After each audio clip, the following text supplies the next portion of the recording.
बिस्मिल्लाहिर्रहमानिर्रहीम। अस्सलाम वालेकुम नाज़रीन कराम, मैं हूं मखदूम शहाबुद्दीन और आप देख रहे हैं मेरा फेसबुक और यूट्यूब चैनल। उम्मीद करता हूं आप सब लोग बखैर वाफियत होंगे और जहां भी होंगे अपने अहले खाना समेत खुश भी होंगे और महफूज भी। नाज़रीन कराम, इमरान खान के जेल सेल और जेल में इमरान खान को दी गई फैसिलिटीज की तस्वीर हुकूमत ने जारी तो कर दें, लेकिन अब लेने के देने पड़ चुके हैं। एक जानिब तो यह सब कुछ क्यों किया गया और किस तरह यह वाला इकदाम भी जो इमरान खान के खिलाफ उठाया गया था अब उल्टा पड़ गया है। इसके आफ्टर शॉक्स आना शुरू हो चुके हैं और इसके आफ्टर शॉक्स बर्दाश्त करना इस हुकूमत के बस में लग नहीं रहा। इसके साथ ही साथ इमरान रियाज पर जुल्म का पहाड़ टूटा है। आज पाकिस्तान की अदलिया से एक ऐसा काम हुआ है, जस्टिस आमिर फारूक साहब की अदालत में एक ऐसा आप कह सकते हैं कि ऑर्डर जारी हुआ है जो कि महफूज करके अब सुनाया गया कि जिसका आप अंदाजा भी नहीं कर सकते। इसके साथ ही साथ सुप्रीम कोर्ट में इमरान खान की मौजूदगी में नया काम हुआ है और आज काजी फाइज ईसा साहब को काफी टफ टाइम मिला है। काजी साहब को टफ टाइम मिला है जस्टिस अतहर मिनल्ला की तरफ से। अपराइट जज हैं, आईन पर कानून पर डट जाने वाले जज हैं और एक वक्त था जस्टिस अतहर मिनल्ला पीटीआई के दोस्तों को इतने खास पसंद नहीं थे, लेकिन उन्होंने साबित किया कि एटलीस्ट वक्त के साथ उन्होंने अपने नैरेटिव में कोई बदलाव जो है वो नहीं इस तरह का वो लाए कि आप ये कह सकें कि पहले तो ये थे अब तो ये हो गए। उस वक्त भी स्टैंड ले लिया, अब भी ले लिया। काजी साहब इसके बरक्स हैं, तो उस पर भी हमने बात करनी है। इसके साथ ही साथ इमरान खान साहब के जो 190 मिलियन पाउंड केस है उसके हवाले से भी डिटेल्स है और अडियाला जेल एक टीम पहुंची है इमरान खान साहब से तहकीकात करने के लिए। मैं सारी डिटेल्स आपके सामने रखता हूं। अगर अभी तक आपने इस वीडियो को लाइक नहीं किया, लाइक जरूर कर लें। आपके लाइक्स और कमेंट्स हमारे लिए बहुत ज्यादा अहमियत के हामिल हैं, क्योंकि हमारे चैनल्स को रिपोर्ट किया जाता है ताकि हमारी आवाज ज्यादा लोगों तक ना पहुंच सके। यह असर जाहिर इस तरह से होगा कि आप इस वीडियो को लाइक करें और ज्यादा से ज्यादा कमेंट्स करें। सबसे पहले तो नाज़रीन इकराम, इमरान खान साहब के जेल के सेल की जो तस्वीर जारी की गई हैं, यह सुप्रीम कोर्ट में एक रिपोर्ट जमा करवाई गई है जो हुकूमत है उसकी तरफ से, और इसके अंदर इन्होंने बेसिकली अपनी तरफ से इन बेचारों ने इमरान खान साहब के एक दावे की नफी की। अपनी तरफ से इन्होंने इमरान खान को झूठा करार देने के लिए ये सब कुछ किया, वरना इन्होंने और ये क्यों करना था। आज पूरी पाकिस्तानी कौम जो है वो रंजीदा है। कोई इमरान खान के शाहाना लाइफस्टाइल लंदन में जो वो गुजार रहे थे उसकी तस्वीर लगा रहा है, लेकिन मैं ये समझता हूं कि ये जो जेल का सेल है ना, ये मिन हैसुल कौम 25 करोड़ अवाम का मुंह चढ़ा रहा है, क्योंकि इस सेल के अंदर रहने वाले शख्स ने इस मुल्क को वर्ल्ड कप दिया, इस मुल्क को शौकत खानम दिया, इस मुल्क को नमल यूनिवर्सिटी दी, और हमने उसे क्या दिया? हमने उसे एक 6/10 का सेल दिया जिसमें वॉशरूम भी अंदर है, जिसका दरवाजा नहीं है। उस वॉशरूम की दीवारें भी 5-5 फुट की हैं। वॉश बेसिन जो है वो उसके जो बेड है उसके सिरहाने के साथ लगा हुआ है, और ये हमने उस शख्स को दिया है क्योंकि हम एक मोहसिन कुश कौम है अनफॉर्चुनेटली। लेकिन एक चीज है कि इमरान खान क्यों डटा हुआ है, वो भी इस कौम की वजह से। ये कौम जाग चुकी है और ये कौम इमरान खान की कुव्वत बन चुकी है, और आज अगर इस कौम का दिल छलनी है ना, वो भी इसी वजह से है कि ये लोग इमरान खान से वालिहाना मोहब्बत और अकीदत रखते हैं। अब यहां पर मैं आपको यह बता दूं कि इस सारी की सारी सूरत हाल में इमरान खान साहब ने जो दावा किया था, उन्होंने कहा था कि मुझे डेथ सेल में रखा है। इंटरनेशनल मीडिया को भी, काजी साहब की अदालत में भी। डेथ सेल और क्या होता है? डेथ सेल ये होता है कि आपको सॉलिटरी कन्फाइनमेंट, सबसे बड़ी जो सजा है ना वो कैदे तन्हाई होती है। ये बात आप जहन नशीन रखें कि सबसे बड़ी सजा आपको किसी बंदे से ही ना मिलने दिया जाए, आपको इंटरेक्शन ही ना हो, और ये सजा इमरान खान साहब को दी जा रही है। और इस सब के अंदर अब ये वजाहतें दे रहे हैं, अब ये जी स्टेटमेंट्स दे रहे हैं। अज़मा बुखारी ने कहा कि जी बयानिया पंजाब हुकूमत ने जमी बोस कर दिया है, अब तो पूरी दुनिया को वो मौत की चक्की दिखा दी गई है, जहां जिम भी मौजूद है, रूम कूलर भी मौजूद है, एलईडी भी मौजूद है। अब तो मजलूमियत कार्ड कैसे, भाई अवाम को सब पता है, अवाम सब समझती है, और अब ये वजाहतें दे रहे हैं, अब ये स्टेटमेंट्स पर स्टेटमेंट्स दे रहे हैं।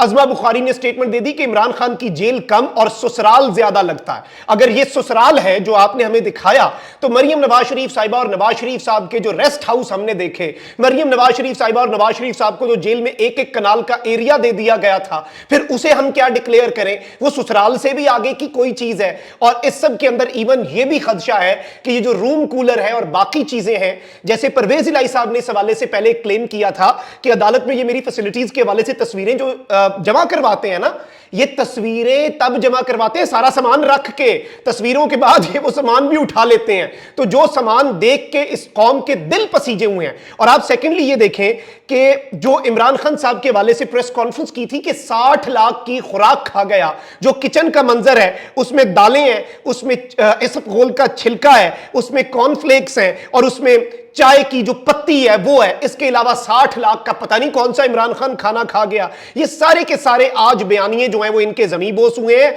और इस सब के अंदर वैसे मैं एक चीज बता दूं, इन्होंने एक लिस्ट जमा करवाई है कि इमरान खान साहब से मुलाकात करने वाले लोग हैं, उनमें एक नदीम अफजल है पहले नंबर पे, जिसके आगे रिलेशन में लिखा गया पॉलिटिशियन। मैंने उस हवाले से कुछ कंफर्मेशन की क्योंकि बहुत से लोग कह रहे थे कि ये नदीम अफजल चंद साहब तो नहीं है, ये क्यों मिले इमरान खान से। तो इसमें मेरे पास जो खबर है वो बेसिकली नदीम अफजल बंटी है, इनका ताल्लुक जेलम से है। ये पीटीआई की कोर कमेटी के रुकन और इमरान खान साहब के बहुत देरीना साथी जो हैं वो कंसिडर होते हैं। तो ये नदीम अफजल चंद नहीं है, ये मैंने अपने सोर्सेज से कंफर्म किया क्योंकि सोशल मीडिया पे लोग ये बार बार मुझसे भी जो क्वेश्चन है वो पूछ रहे थे और ये सवाल जो है ये मुझसे पूछा जा रहा था। अब यहां पर इंपॉर्टेंट चीज ये है कि हुकूमत की तरफ से जो प्रेस कॉन्फ्रेंसेज अब की जा रही हैं कि जी इमरान खान का बयानिया ज़मीबोस हो गया, ये बेचारों को इसलिए करनी पड़ रही है क्योंकि ये उल्टा पड़ गया है, लेने के देने पड़ गए हैं। और इस वक्त सोशल मीडिया पर जो कोहराम मच गया है, अपने कप्तान इस कौम के दिलों की धड़कन इमरान अहमद खान नियाजी को जेल में किस हाल में रखा गया, क्या उसने आज तक शिकवा किया?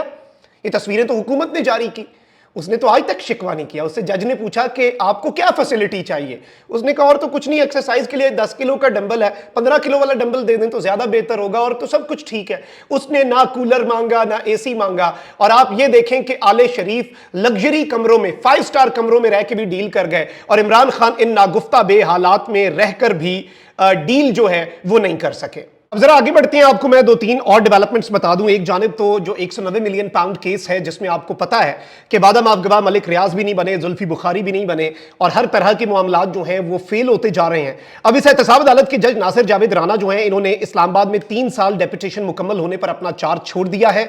इमरान खान के खिलाफ 190 मिलियन पाउंड रेफरेंस पर आइंदा समात नए जज की तैनाती के बाद होगी और एहतसाब अदालत इस्लामाबाद के जज नासिर जावेद राना की डेपुटेशन मुकम्मल होने और चार्ज छोड़ देने के बाद एहतसाब अदालत नंबर 2 के जज मोहम्मद अली वड़ाइच को एहतसाब अदालत नंबर 1 का चार्ज भी दे दिया गया है। और एहतसाब अदालत में सदर मुमलिकत आसिफ अली जरदारी, नवाज शरीफ समेत दीगर अहम केसेस के अलावा इमरान खान के खिलाफ 190 मिलियन पाउंड का केस भी है। तो अब ये जो नए जज साहब हैं ये बेसिकली ये सारे के सारे मामलात देखेंगे और ये इस तरह से चीजों को लेकर चलेंगे। वहीं दूसरी जानिब एक और डेवलपमेंट यह है कि इमरान खान के अकाउंट से जो ट्वीट हुई जिसपे जो इन्वेस्टिगेशन है वो भी की गई, उमर अयूब ने जवाब जमा करवाया, रऊफ हसन और बैरिस्टर गौहर भी गए, उनके वाले से कुछ चीजें आ रही हैं कि उन्होंने मलबा जो है वो सारा पाकिस्तान तहरीक इंसाफ की सोशल मीडिया टीम के ऊपर डाल दिया। वो तो पता चलेगा आइंदा आने वाले दिनों में कि उन्होंने सही किया, गलत किया या क्या किया। लेकिन इमरान खान साहब के अकाउंट से ट्वीट के मामले पर एफआईए टीम अडियाला जेल पहुंची है। एफआईए की 2 रुकनी टीम इमरान खान साहब से तफ्तीश करेगी। सुप्रीम कोर्ट की कार्रवाई जैसे ही खत्म हुई तो former prime minister Imran Khan साहब से तहकीकात जो है वो की जाएंगी। अब जरा आ जाते हैं आम तरीन चीजों के ऊपर जो इस वक्त मुल्क के हालात बन चुके हैं, जिस तरफ को ये चीजें जा रहे हैं। इमरान खान साहब के वकील से जस्टिस अतर मिनल्ला जो है उन्होंने भी एक मुकालमा किया और जस्टिस अतर मिनल्ला ने काजी फाइज ईसा साहब जो है उन्हें भी आईना दिखाया। इमरान रियाज वाले मामले पर बाद में आते हैं। सुप्रीम कोर्ट में नैब तरमीम केस के दौरान जस्टिस अतर मिनल्ला ने बानी पीटीआई के वकील से मुकालमा करते हुए कहा कि आप अपने मौक्किल को मुश्किल में डाल रहे हैं। अगर नैब तरमीम का रद्द हुई तो नुकसान आपके मौक्किल का होगा। नैब तरमीम का रद्द करार देने के खिलाफ इंट्रा कोर्ट अपीलों पर समाअत काजी फाइज ईसा की सरबराही में फुल कोर्ट बेंच कर रहा है। फारूक एच नाइक ने कहा कि तहरीरी मारूजात में अदालती फैसले के मुख्तलिफ नुकात की निशानदही की है। मैंने सुप्रीम कोर्ट के फैसले पर अपने दलाइल तहरीर किए। इस सब के अंदर बहुत सी चीजें हुई। सुप्रीम कोर्ट की जानिब से मुआवनत के लिए बुलाए गए वकील ख्वाजा हारिस अदालत में पेश हुए। जस्टिस अतर मिनल्ला ने इस्तफसार किया कि आपके मौक्किल 90 रोज के रिमांड से मुतमईन थे। नैब जिस अंदाज में गिरफ्तारियां करता था क्या वो दुरुस्त था?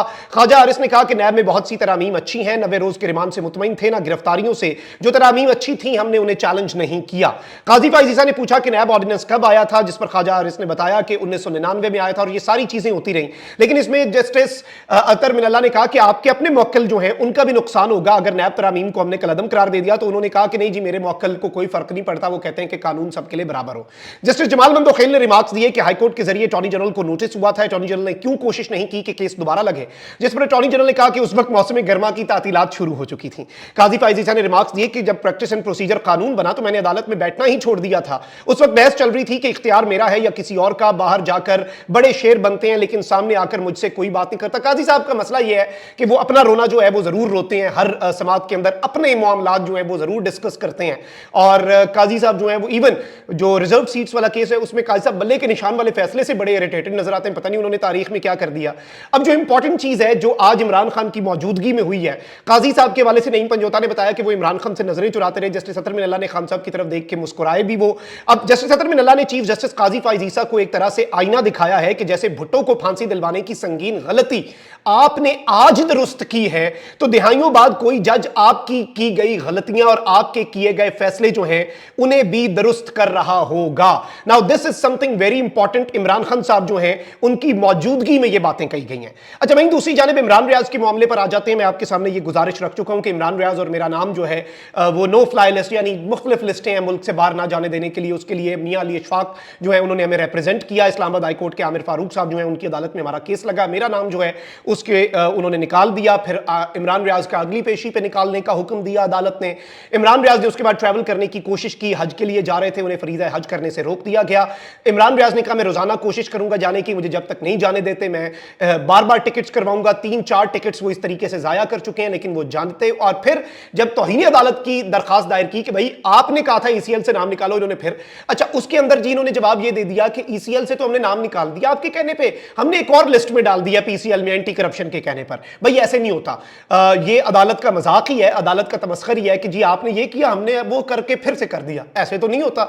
लेकिन फिर अब जस्टिस आमिर फारूक साहब ने एक फैसला महफूज किया था। इमरान रियाज वो फैसला सुनने के लिए बार बार अदालत जा रहे थे कि खुदारा ये फैसला जल्द सुना दिया जाए। अब क्या हुआ है जी, इमरान रियाज ने ट्वीट किया कि लंबे इंतजार के बाद मुझे यह फैसला मिला है कि मेरा हज का सफर उसी वजारत दाखिला की मर्जी से मशरूत है जिसके खिलाफ मैं अदालत गया था, वही वजारत दाखिला जिसने मुझे हज पर जाने से रोक रखा है। यानी अब इन्होंने ये कहा है कि आप वजारत दाखिला को मुतमईन कर दें, आप सेक्रेटरी दाखिला को मुतमईन करें और 100 बिस्मिल्लाह आप हज पर जाएं। मतलब जुल्म का पहाड़ तोड़ने के मुतरादिफ है कि आप एक शख्स को मजहबी फरीजा भी सरंजाम नहीं देने दे रहे। और आपने क्या कर दिया कि वही बात है कि मीर क्या सादा है, बीमार हुए जिसके सबब उसी अत्तार के लौंडे से दवा मांगते। वही बात है कि आपने कह दिया कि मैं अदालत में गया हूं कि ये वाली ये पार्टी है, ये मेरे साथ मसला कर रही है, ये मेरे साथ ज्यादती कर रही है। अदालत कहे अच्छा ठीक है, आप उस पार्टी को मुतमईन कर दें और आपका केस डिस्पोज ऑफ। ऐसे तो होता नहीं है, लेकिन चले हमारे मुल्क में ऐसे ही होता है। कमेंट सेक्शन में राय का इजहार जरूर करें। अपना बहुत ख्याल रखें। अल्लाह निगहबान, पाक जिंदाबाद।